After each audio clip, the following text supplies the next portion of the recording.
Assalamualaikum warahmatullahi wabarakatuh. Perkenalkan, nama saya Mir'ati Sholika. Saya dari PGSD kelas D. Di sini saya akan memaparkan elaborasi pemahaman, penilaian, dan evaluasi pemahaman dalam UPD.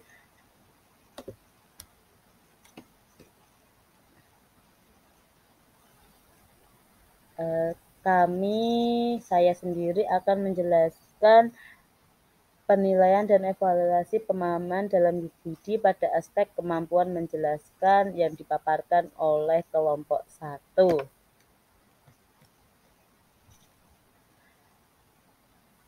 Akurat menurut KBBI adalah teliti, sesama, cermat, dan tepat benar. Akurat adalah setiap informasi yang benar berdasarkan bukti-bukti fakta yang memadai, serta dapat dipertanggungjawabkan kebenarannya. Akurat berarti informasi harus bebas dari kesalahan-kesalahan dan tidak bias atau menyesatkan. Akurat berarti informasi harus jelas dan mencerminkan maksudnya. Nomor 2, koheren. Prinsip koheren berarti suatu penilaian dan evaluasi pembelajaran harus berkaitan atau berhubungan dengan materi pembelajaran yang dipelajari dan harus sesuai dengan ranah kemampuan peserta didik yang diukur. Yang ketiga, dibenarkan atau justified.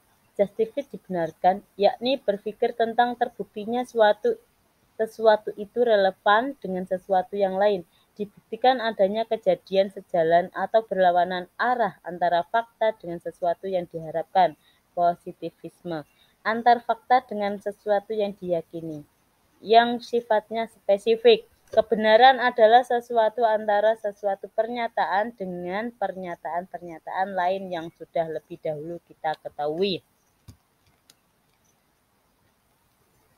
Yang keempat, yakni sistematis. Sistematis adalah segala usaha untuk menguraikan dan merumuskan sesuatu dalam hubungan yang teratur dan logis sehingga membentuk suatu sistem yang berarti secara utuh, menyeluruh, terpadu, mampu menjelaskan rangkaian sebab akibat menyangkut objeknya. Sedangkan menurut KBBI adalah sistematis adalah teratur menurut Islam, memakai sistem atau dengan cara yang diatur baik-baik. Sistematis berasal dari kata sistematika dan berakar pada kata sistema yang berarti suatu susunan atau sistem. Yang terakhir, prediktif, meramalkan apa yang akan terjadi di masa depan berdasarkan masalah di masa kini.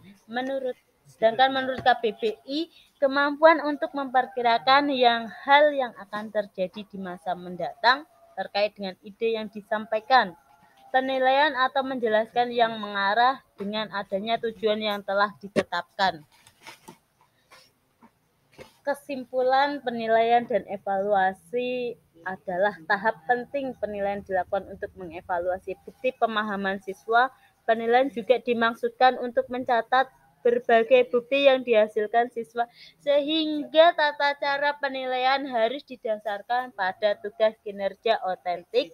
Penilaian pemahaman diperoleh dari unjuk kerja siswa, sehingga dalam UPD diperlukan melihat unjuk kerja peserta didik dalam konteks mata pelajaran dan bagaimana peserta didik melakukan proses pemikiran terhadap unjuk kerja.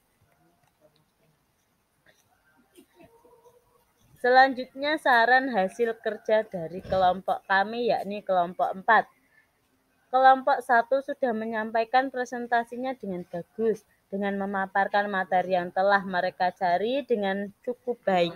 Hal yang bisa kami sarankan kepada kelompok 1 yaitu dengan aspek yang dibahas, yakni mengenai aspek kemampuan menjelaskan adalah perlunya dilampirkan contoh rubrik yang lengkap dan konkret dalam sebuah penerapan pembelajaran, sehingga kelompok 4 sebagai audiens dapat memahami terkait penilaian dan evaluasi pada aspek kemampuan menjelaskan secara mendalam.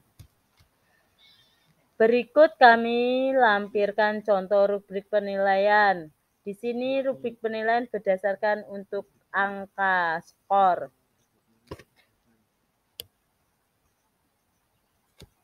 Bisa dibaca di sini Ada grade sangat kurang, kurang, cukup, baik, dan sangat baik. Terima kasih.